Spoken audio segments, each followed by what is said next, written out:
Welcome to Luca is a Billionaire, where the only thing I invest in is your answers.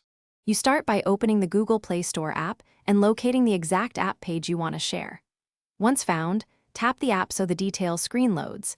This ensures the official link. Next, tap the share icon near the app title. This is the first actionable step that creates the correct Play Store URL.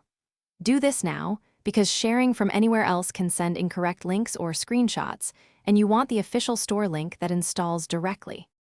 Once you tap Share, choose WhatsApp from the Android share sheet.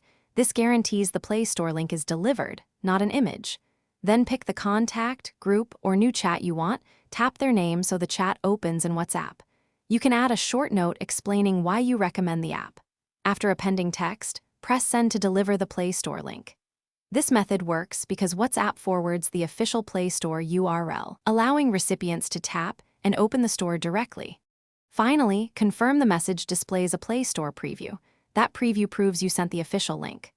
Ask the recipient to tap it and verify the Play Store opens to the intended app page. If they report a broken link or no preview, make sure both your Play Store and WhatsApp apps are updated, and then resend. As a fallback, copy the Play Store link from the share sheet and paste it into WhatsApp manually. This fixes cases where the automatic share sheet fails. Thanks for watching and please subscribe. It's the best investment you'll ever make.